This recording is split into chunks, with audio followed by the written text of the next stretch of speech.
I had this funny, well, horrible dream the other day. I was having this awful nightmare that I was 32. And then I woke up and I was 23, so relieved. And then I woke up for real and I was 32. Scary. Are you like me, in your 30s? When did you realize you weren't young anymore? Or that you weren't that young anymore? Qualify it however you like. For me, a couple of moments stand out.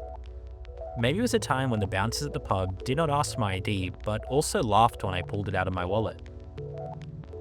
Maybe it was when my younger friend corrected my pronunciation when I asked if she liked Billie Eilish. Maybe it was when I found out I have a minor form of hearing loss. I guess I won't be going to the club anytime soon. It's normal and generally accepted to be somewhat lost in your teens or early 20s. There are quite a lot of movies on that very topic. Less common, however, are movies about being lost in your 30s. Loss can mean all manner of things. Unlucky in love, feeling stuck in your career, regretting choices you made in the past, a feeling of being unmoored and lacking direction, and the general sense that time is passing you by. I've certainly felt most, if not all of these things. I'm sure I'm not the only one. If you feel similarly, here are a couple of movies that touch on these feelings. Some well-known and some less so. These are movies to watch when you're feeling lost in your 30s. I'm somebody that can't help but think about the past, especially old relationships. I relitigate old conversations in my head all the time. Such is the case with Sato, the main character of We Couldn't Become Adults. He's feeling discontented with his job and his life when one day he gets a Facebook request from an ex-girlfriend.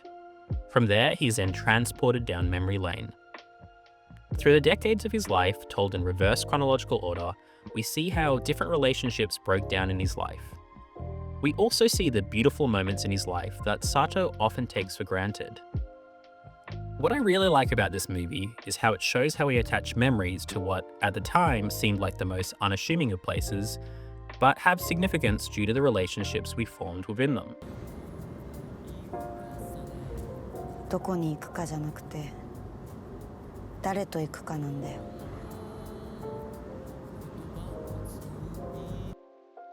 Part of the film being set during the pandemic allows Sato, like many of us did at that time, to reflect on his surroundings and the life they once contained.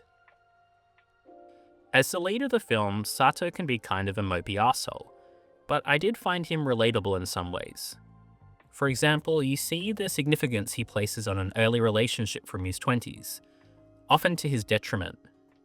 Based on something his ex once said, he becomes fixated on not living a quote-unquote ordinary life. ほんと普通だね。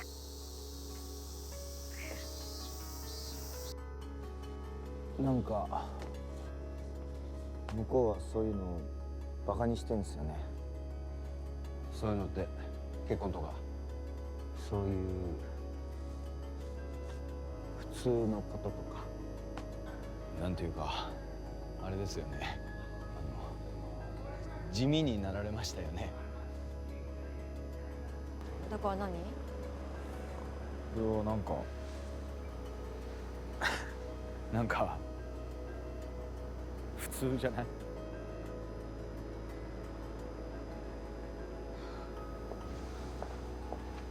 ほんと普通だね。But despite this, he rarely takes action to do the things he wants to do, whilst neglecting to appreciate the ordinary life he does have. I think one thing you come to realize in your 30s is that you need to take action to see significant change in your life. Otherwise, before you know it, life will have passed you by. Nobody is going to come rescue you. If you like We Couldn't Become Adults, you might also like the film Just Remembering. Both films share an actress in Sairi Ito, take place during the coronavirus pandemic, and feature a non-conventional narrative structure. Starting post-breakup and then showing you key events from a couple's past, this is a very tender film that, like We Couldn't Become Adults, show you how you come to associate certain spaces with particular memories. This film demonstrates how unexpected life events can affect the course of your life. Such is the case for one of the film's leads, Teruo, a dancer who suffers a career-ending injury. The film then examines the question of how do you deal with a dream you've had your entire life becoming unachievable? How do you reconstruct your identity in the face of an event like this? And how does this impact your relationships? If you're somebody who finds it hard to get over the breakup of a relationship, these two films are for you. But again, perhaps we need to think how much more can be mined from reflecting on previous experiences and the past. How can we enjoy the present moment? In an interview of director Anthony Chen describing his film The Breaking Ice, he said the following: "I was reading so many articles about the lost generation of China. Young people have all these struggles and anxieties about working so hard and being able to own things like their parents.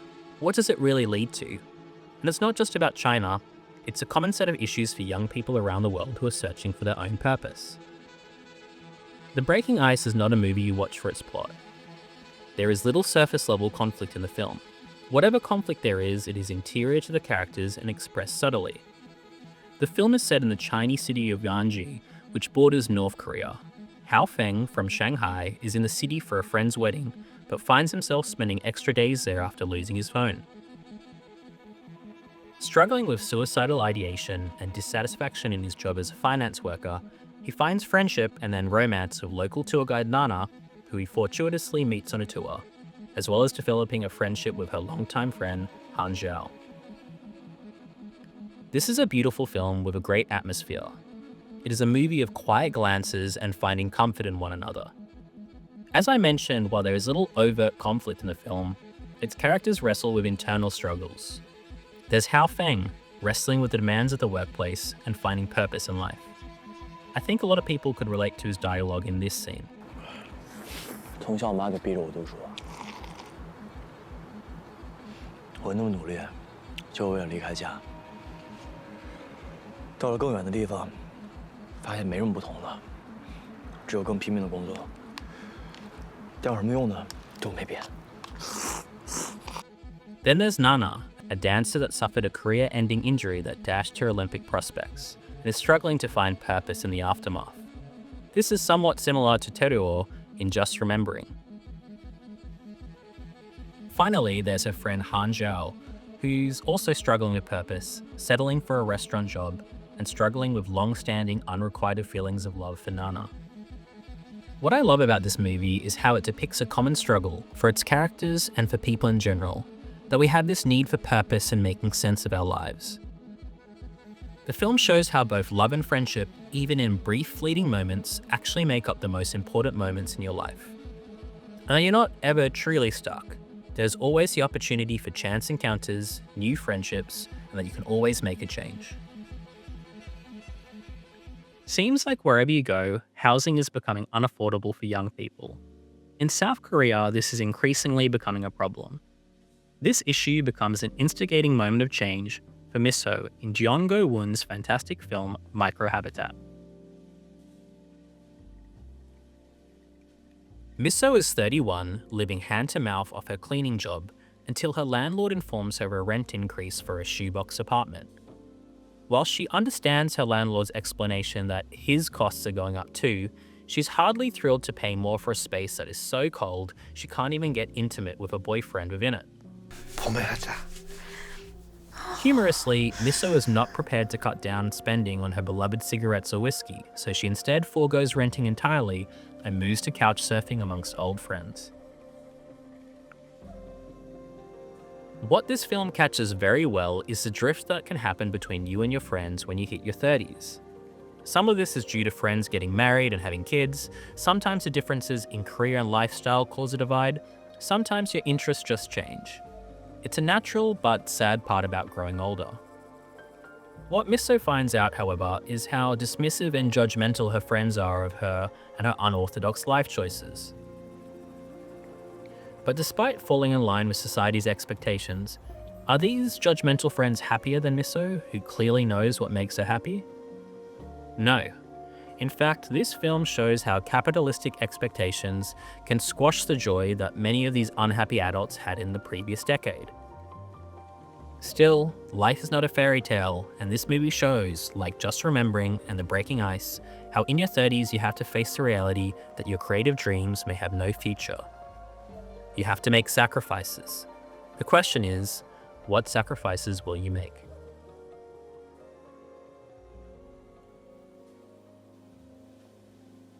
If Richard Linklater's Before Sunrise showed how a chance encounter could lead to the most romantic moments of your 20s, then Before Sunset shows how you might chase that feeling for the rest of your life. While still romantic, Before Sunset shows you how relationships are different in your 30s. Jesse is now married and has a kid back at home in America. However, his marriage is not going well.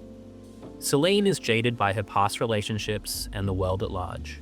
That's not even true. I haven't been screwed over. I've just had too many blah relationships. They weren't mean, they cared for me, but there were no real connection or excitement. At least not from my side. If We Couldn't Become Adults and Just Remembering were about looking back at relationships that didn't work out, and The Breaking Ice was about fleeting but impactful relationships, then Before Sunset shows the rare second chance at something. With the bank of experiences you've built up in your 30s, you know how precious that is. I like getting older, you know, I don't know, it feels more immediate. Mm-hmm. You know, like I can appreciate things more. No, me too, actually. I really love it. Part of the reason why Linklater's trilogy is so beloved is because of the incredible chemistry between the two leads, which results in one of cinema's best depictions of two people falling in love. As viewers, we all want to find our own Celine or Jesse, or be that to somebody else. Somebody with whom conversation with flows effortlessly and that you feel seen with. I guess when you're young, just believe there'll be many people with whom you connect with. Later in life, you realize it only happens a few times. Yeah, you can screw it up, you know, misconnect. Noah Baumbach has spoken about how Frances Ha is about a 27-year-old finding out that life is not going to be as they dreamt it would, whilst Mistress America is about somebody in their 30s struggling to accept that. That is me. I struggle to accept that. Mistress America centers on Brooke, a 30-something with a big personality and an energy that draws you in. She's in a band, she's kind of an interior designer, she runs cycle classes, and she wants to start a restaurant. She's the kind of person that makes you believe in their big dreams, and even in yourself a little more. Such is the case for Tracy, a recent New York City transplant who finds out her mother is marrying Brooke's father, and is then encouraged to meet up with Brooke, a soon-to-be stepsister. What Tracy slowly finds out over the course of the film is that while Brooke's energy is infectious, it's not supported by much achievement or progress in her life, and there is a desperation there, some delusional thinking. She seems a little trapped in her 20s. I like to drink. Whatever you're doing, it's working. No, it isn't. Whilst cringingly relatable at points, this is a pacey movie, under 90 minutes, and it is extremely funny. Seriously, every second line in this film is a quotable. Must we document ourselves all the time? Must we? You're funny because you don't know you're funny. I know I'm funny. There's nothing I don't know about myself. That's why I can't do therapy. There's no cheating when you're 18. You should all be touching each other all the time.